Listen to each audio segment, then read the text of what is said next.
Yo, peep this. You just clicked on Let's View It, and I'm Tyrone Cross. Welcome to my channel, so you already know. Let's view it. Let's view it. Let's view it. Let's view it. Let's view it. What's up, real ones? Y'all know what it is. Welcome to Let's View It, the realest channel on YouTube. And if this is the first time the YouTube algorithm blessed you with this gift, then you're new to the crew and we welcome you. And all I ask is after this video, if you like how I do what I do, please subscribe, please help support me and help support the truth I'm trying to get out. And also fill me with a bunch of energy so I can keep making top-notch videos just for you guys. So now, let's talk about TikTok. On TikTok, there are tons, too many actually, parents that go on there thinking they're dropping wisdom, but all they're doing is either showing or telling you that they're one of the worst parents in the world. And actually, in one of these clips, I commented on it, and it started a TikTok war. She actually made another video response, and all it did, in my opinion, was make her look worse and make her look stupider and stupider. And then she dragged other people in it so they look stupider and stupider. But at the same time, it's like, that's the world we live in. Let's just look stupider and stupider. But that's enough chit chat. Now let's get into this video of some of the worst parents ever.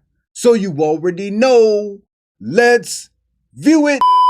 Stop telling your trans kids, I love you no matter what. This is something that a lot of parents say after their kid comes out to them as gay or trans, and they really mean well. What you're really saying and what your kid is hearing is, I love you even though you're trans. And the even though part and the no matter what part implies something bad or wrong, or maybe something that needs to be overlooked for you to love them. And that's not unconditional love. Those are conditions. Those are strings attached.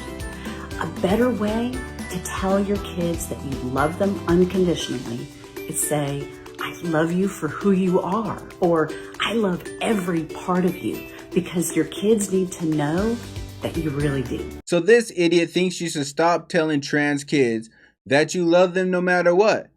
Is it okay to tell a kid that's not trans that you love them no matter what? Idiot. Let me fill her in on something, since apparently she doesn't know or she's not a parent. The reason why a parent would ever tell any kid, trans or not, that you love them no matter what is in a time where that kid feels doubt that you might be mad or disappointed in them. So when they come to you in a situation where they feel insecure or that they might disappoint you, you tell them in those situations, I love you no matter what. You know why you tell them that? Because if they ever come into another case where they need to tell you something, they will know right away, I can tell my dad because he told me he loves me no matter what. It doesn't have to be coming out either. It could be anything. It could be your kid had a bad basketball game or lost in some type of contest, and they feel that they could have let you down. And you tell them, no matter what place you get, I love you no matter what. So when it comes to trans kids, which I really don't like calling them trans kids because I personally don't believe that kids are trans. I feel they're guided to be trans when they're questioning their sexuality or trying to figure themselves out. The transgender community takes advantage of that vulnerability and tries to create them into thinking that they're trans. But for the sake of conversation, when it comes to trans kids, since the trans community puts fear in them that nobody accepts them and their parents won't love them because they're Christians or whatever else, trans kids are scared to tell their parents. They feel like they're going to upset them. They feel like they're going to disappoint them. So if they come out to a parent, you tell them, look, no matter what, I will love you. Even in times that you think you're going to disappoint me, I'm going to love you. You don't necessarily say it just for that situation. You say it for other situations that will also come up in the future when your kid feels uncertain. Idiot. So let me remix her advice and tell parents, everyone, go to your kid right now and tell them you love them no matter what. Wait, one more point. How the hell is this lady gonna take the phrase, I love you no matter what, and then imply that the no matter and the what are negative things, and then go on to say that's not unconditional love? To love someone no matter what is not unconditional love? Do these idiots ever watch their videos before they post them? I love you no matter what. That's not unconditional love. Are you counting the no matter what as a condition? So this is a protest outside of school just because a policy started saying the school has to get the parents' permission in order for the school to call their kid a different name or pronoun. Or in other words, so the kids can't do it behind the parents' back and just leave the parents in the dark.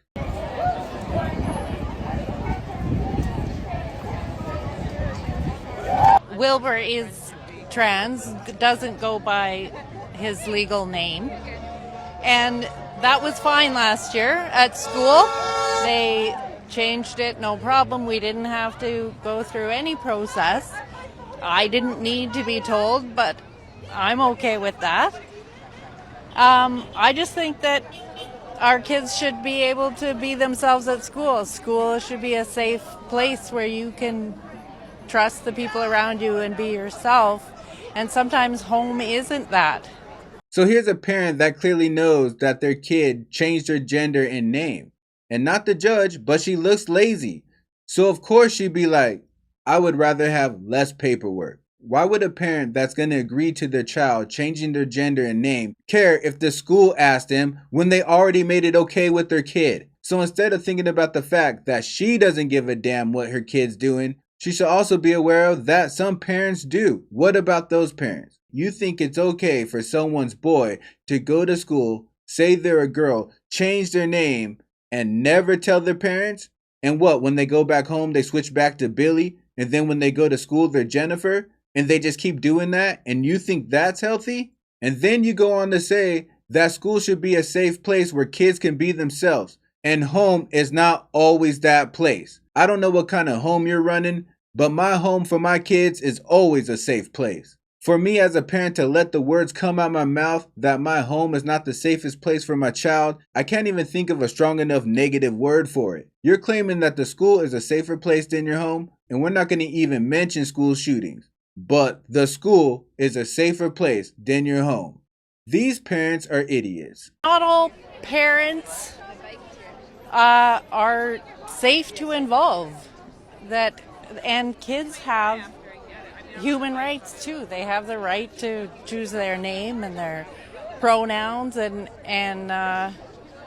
if they don't want their parents to know, then they should have the right to choose that, to choose to come out when they feel comfortable.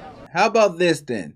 How about we're not allowed to name our kids or say what sex they are until they can talk and tell us? And when they can talk and decide their name and tell us if they're a girl or a boy, we'll just hand them a blank birth certificate and let them fill it out. Hell, maybe they don't even want me as the dad on there. Did anyone even ask them? Maybe they want a different dad. I know the kids do better when parents are involved. The fact is that these policies are forcing schools and teachers into a position that can put children at risk. And we don't think that that is the right thing to do. To put vulnerable children at risk by outing them to people that they're not ready to come out to is not the right thing to do for our kids and youth. It will, as the policy itself states, put children in harm's way or force them to deny who they are when they're at school. Both of those, we know, will be detrimental to the health and well-being of our young people. And who the hell are you to decide that you're safer than the kid's parent? Oh yeah, I'm a teacher that's going to have you for one whole partial year. You can trust me more than your parents. What are you going to do during summer break when there's no school? I don't know. Just hide in your room the whole time. And what is with the idea that the parents are dangerous? Are there parents going around killing their kids left and right? Well, besides the crazy ones we see on the news, they act like if a kid goes up and says I'm transgender, they're going to kill them. Is this happening? Maybe I'm delusional, but I feel if a kid comes up to a parent and says something as drastic as "I'm transgender," then the parent's probably going to want to talk to their kid or get that kid help. That's not a little thing. I couldn't even imagine one of my kids coming up to me and telling me they're the opposite sex that they are. But with that being said, if they feel that way, I sure would like to know. I don't think it's any of their business as to what name somebody goes by at school if they do go by a different one at home. I'm a mental health therapist, and I've seen the benefits that teachers can have and schools can have over creating a safe place and providing. Hold up.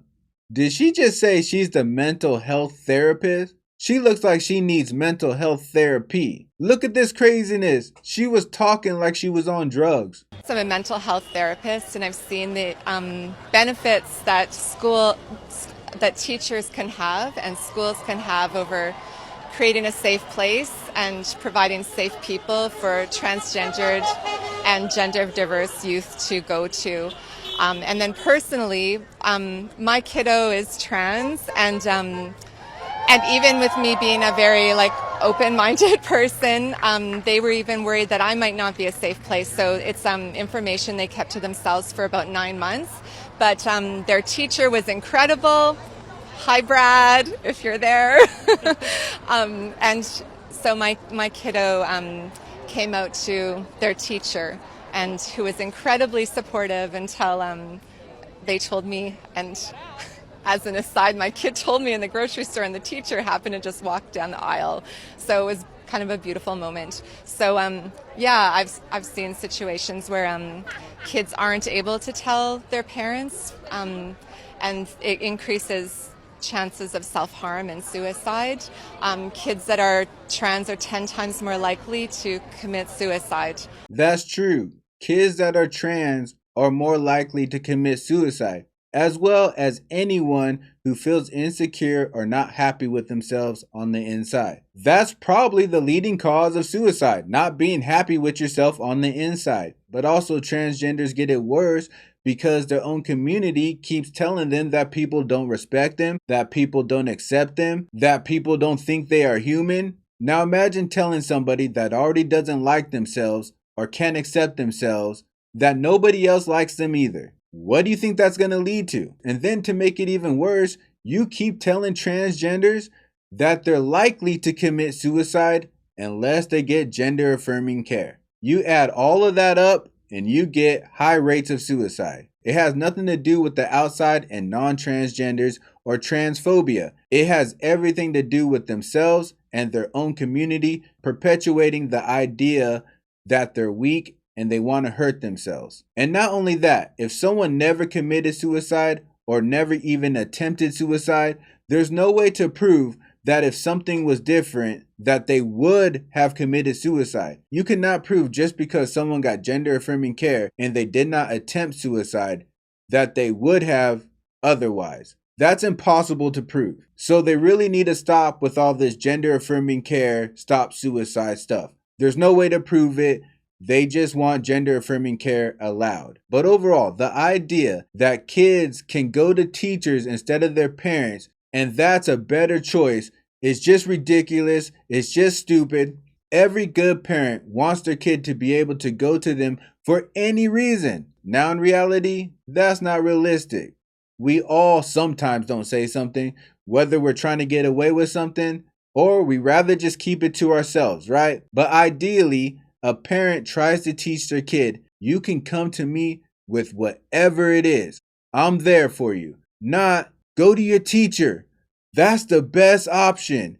I'm not safe. Idiots.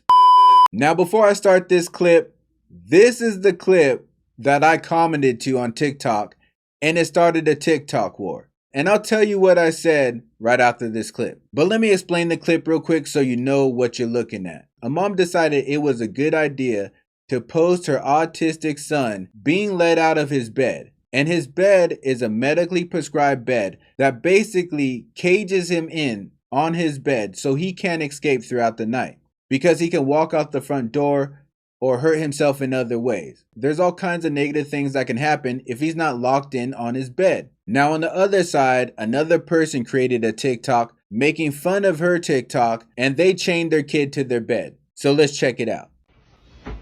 Good morning. Good morning. You should be ashamed of yourself. That's exactly why I don't show my son's bed. You obviously don't grasp what that is, how expensive those are. It's like $5,000 for a cheap one. That bed is to protect my son's life. That bed is to protect her son's life.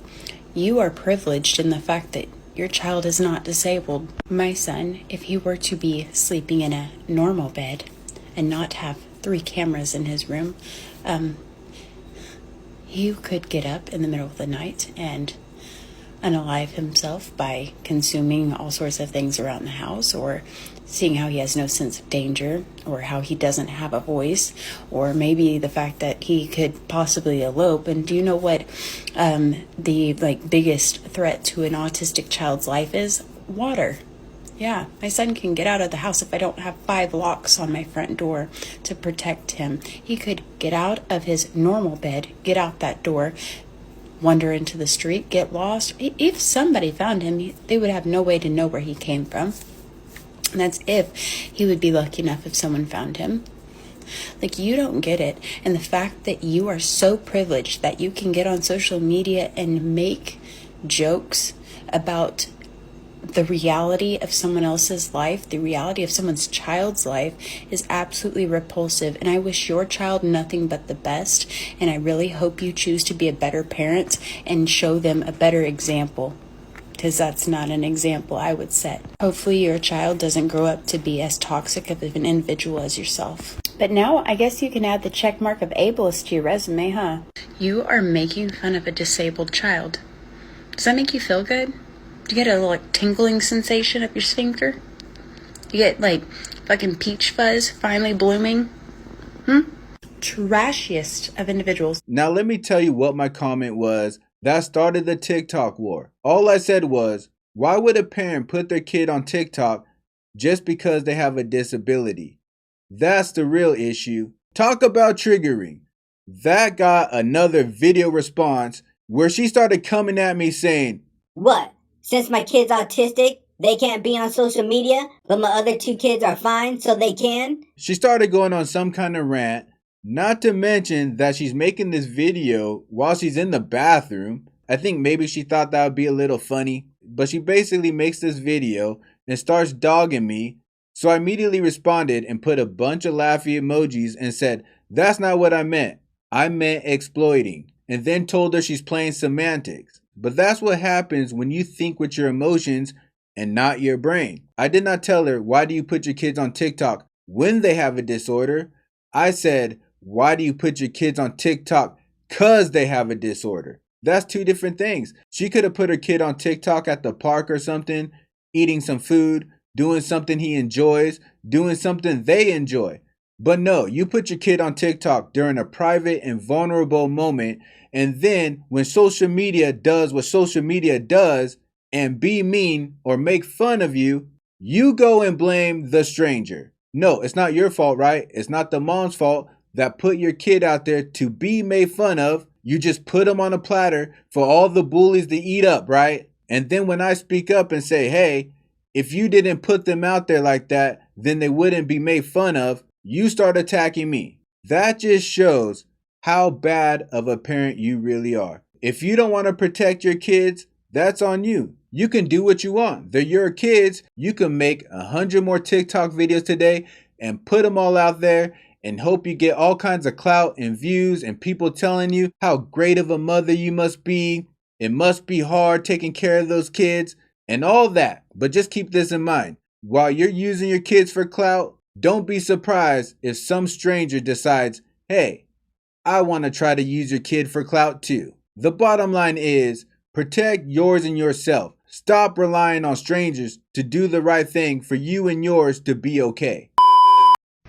Hey Z. What? Somebody just left me a comment about me and you, okay? Sure. They said, she is not a good mom. This is horrible. I feel so bad for her son.